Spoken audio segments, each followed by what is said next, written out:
예, 안녕하세요. 실험 분석부에 오신 것을 환영합니다. 저희 실험 분석부는 먹는 물에 대한 수질 검사뿐만 아니라 수처리제 검사, 원생동물 바이러스 검사 등 6개 기관이 지정되어 실험 분석이 이루어지는 곳입니다. 쉽게 설명을 드리자면 먹는 물에 대해서 검사를 하여 이 물이 먹을 수 있는 물인지 또는 강물로 방류해도 되는 물인지에 대한 검사가 이루어지는 곳입니다.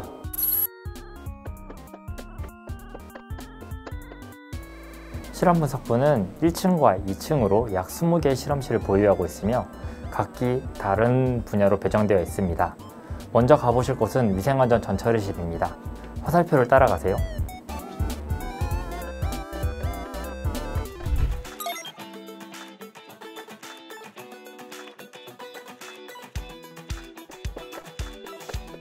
네, 어서 오세요. 이곳은 위생안전기준 검사를 하기 위한 용출 시험실입니다. 용출이란 수도용 자재와 제품에 용출수를 넣어 제품에서 어떤 성분이 나오는지 알아보는 과정입니다.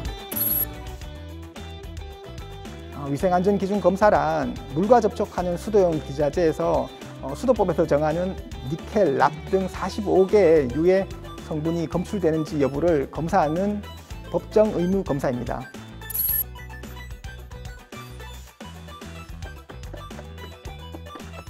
깜짝 퀴즈입니다. 안전, 보건, 환경, 품질 등 분야별로 다르게 부여되던 법정 의무 인증 마크를 단일화한 제도를 뜻하는 용어는 무엇일까요? 정답입니다.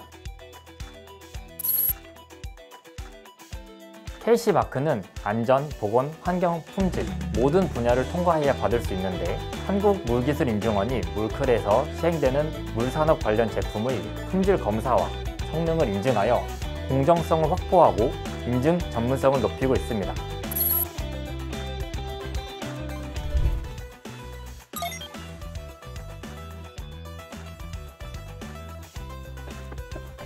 안녕하세요. 바이러스 실험실입니다.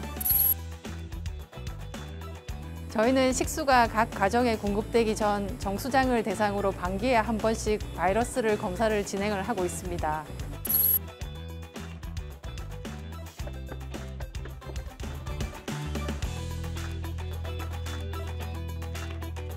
전처리된 바이러스는 숙주세포에 접종되고 36.5도씨에서 배양됩니다. 숙주세포의 형태 변화를 통해 바이러스의 유무를 확인하고 정량할 수 있습니다.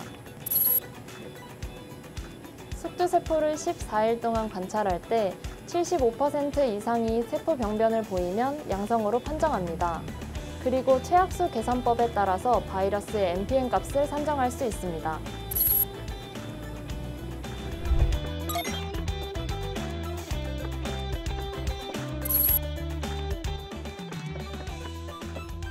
유기분석실에 오신 것을 환영합니다. 이 장비는 유기물질을 분석하는 기체 크로마토그래피입니다.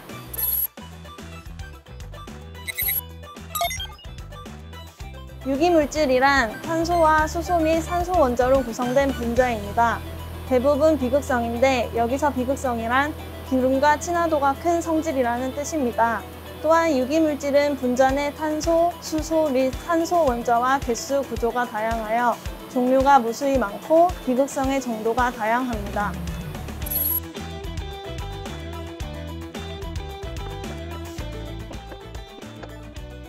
먼저 시료를 가열하여 유기물질들을 휘발시킨 후 물질을 분리하는 역할인 컬럼에 통과시킵니다.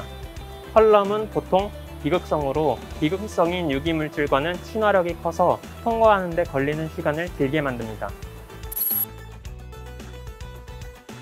컬럼을 통과하는 순서대로 검출부에 유입되어 신호를 나타나게 되며 물질의 양이 많을수록 신호는 크게 발생됩니다.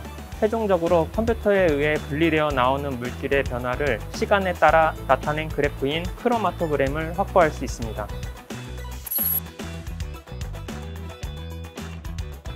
특정 비극성을 가진 유기물질은 컬럼에서 통과되는 시간이 일정하기 때문에 크로마토그램을 통하여 어떤 물질이 존재하고 얼마나 존재하는지 확인할 수 있습니다.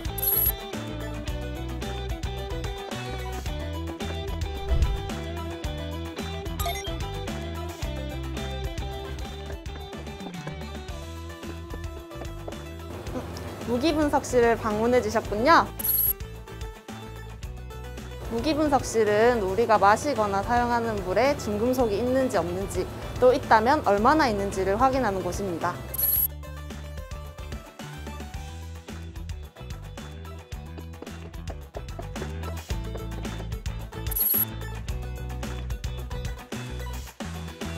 이 장비는 물속에 있는 중금속을 분석하는 장비 중에 하나인 유독열압 플라즈마, 줄여서 ICP라고 합니다.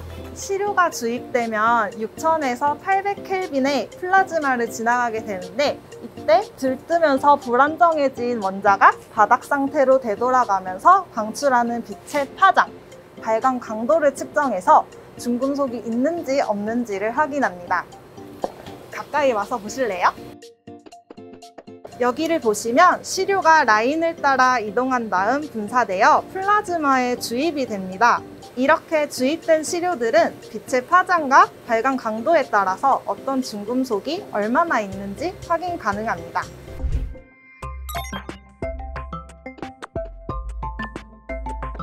이곳은 BOD를 분석하는 실험실입니다. BOD란 물속에 존재하는 생물화학적 산소 요구량을 측정하는 것입니다. 시료를 적절하게 희석하고 20도씨 배양기에서 5일간 배양하여 시료 중의 호기성 미생물의 증식과 호흡작용에 의한 용존산소 소비량을 측정합니다. 간단하게 시료의 오염도를 파악하는 척도라고 할 수 있으며, BOD 분석값이 높을수록 많이 오염되었다는 뜻입니다. BOD 분석에서 가장 중요한 것은 시료 중 미생물이 오염물질이라는 먹이를 잘 먹을 수 있도록 5일 동안 빛을 차단하고 알맞은 온도로 유지해 주는 것입니다. 만약에 빛이 들어가면 광합성이 일어나서 없던 산소가 생길 수도 있고, 또 온도가 높아지게 되면 용존산소량이 낮아지거나, 반대로 온도가 낮아지게 되면 용존산소량이 높아지기 때문에 결과에 영향을 줄 수 있습니다.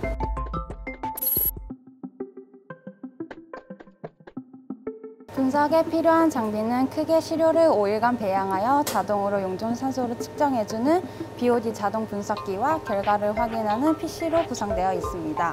시료가 들어오면 잔류염소의 여부, 시료의 오염도, 냄새 등을 파악합니다. 이후 오염된 합해수 시료의 적절한 희석 배수를 정하고 BOD에 시료만 주입합니다. 이렇게 BOD병에 시료를 주입해서 자동 분석기에 넣어주면 분석 준비는 끝입니다. 자동 분석기에서 자동으로 희석수를 주입하고 용존산소량을 측정하기 때문에 5일 후에 최종 결과를 확인할 수 있습니다. 주로 실증 플랜트의 합해수 시료와 입주 기업을 대상으로 합해수, 방류수 등을 의뢰받아 분석하고 있습니다. 제가 안내해 드릴게요. 따라오세요.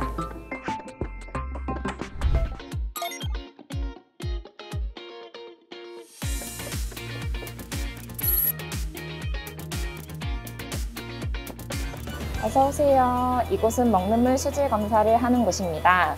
먹는 물이란 수돗물, 먹는 샘물, 먹는 염 지하수 등을 말하며, 먹는 물 수질 검사란 사람이 음용하기에 적합한지를 판단하는 검사입니다. 저희 물산업 클러스터는 지난 2020년 9월 먹는 물 수질 검사 기관으로 지정받았습니다. 총 71항목을 분석할 수 있으며 자세한 내용은 안쪽으로 이동하세요.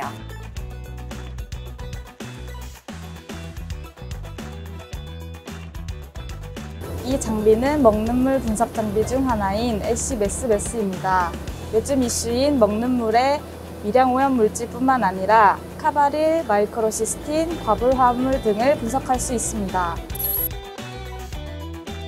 아까 보신 가스 크로마토그래피의 이동상이 가스라면 액체 크로마토그래피의 이동상은 액체로 이루어져 있습니다. 가스 크로마토그래피에서 분석이 불가능한 구분자 물질이나 휘발이 잘 되지 않는 물질은 이 장비를 이용해 분석할 수 있습니다.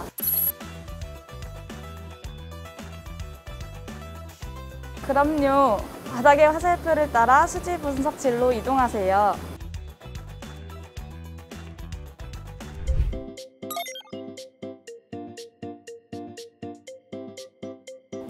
수질 분석실 방문을 환영합니다. 이곳은 수질 시료 중에 총인을 분석하는 곳입니다. 총인은 하천, 호소 등의 부역량화를 나타내는 지표 중 하나이기도 한데요. 혹시 부역량화에 대해 아시나요? 네, 맞습니다. 똑똑한 분이시군요. 부역량화란 하천이나 호소에 질소, 인과 같은 영양염류가 과잉 공급되는 것을 말합니다. 자연적으로 부역량화 현상이 일어날 수도 있지만 주로 인간 활동으로 인해 발생하는 인위적인 부역량화가 대부분입니다. 자정 능력의 한계를 넘어선 영양염류의 과잉 공급으로 부역량화가 발생하게 되면 조류가 비이상적으로 번식하게 되는데, 영양염류 중 특히 인이라는 성분은 식물과 동물 같은 복합 유기체의 DNA, RNA, ATP, 인지질을 구성하는 성분이기 때문에 높은 수준의 인은 조류의 성장을 가속화할 수 있습니다. 조류는 광합성을 통해 이산화탄소를 소비하여 지구온난화를 방지하고 산소를 생산하는 굉장한 이점이 있지만, 비정상적으로 과잉 번식한 조류는 수중의 햇빛 유입을 차단하고 산소를 지속적으로 소비해 용존산소를 고갈시키기 때문에 수생식물과 물고기가 생존하지 못하는 환경을 만드는 등 수중 생태계를 파괴할 수 있습니다.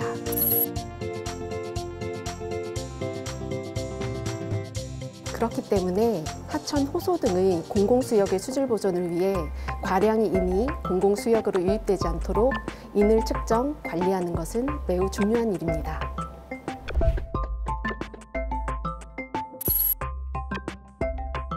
시료의 총인 농도를 알기 위해 흑강도를 측정하고 있습니다. 수질오염 공정 시험 기준에 따른 수지시료의 총인 측정 방법은 자외선 가시선 분광법과 연속 흐름법 두 가지인데, 그중 이 방법은 자외선 가시선 분광법입니다. 이 방법은 시료 속의 인화합물을 인산염의 형태로 변화시킨 후 몰리브덴산 암모늄, 아스코빈산 혼합 용액을 넣어 생성된 몰리브덴 청의 흑강도를 분광강도계로 측정하여 총인의 농도를 계산하는 방법입니다.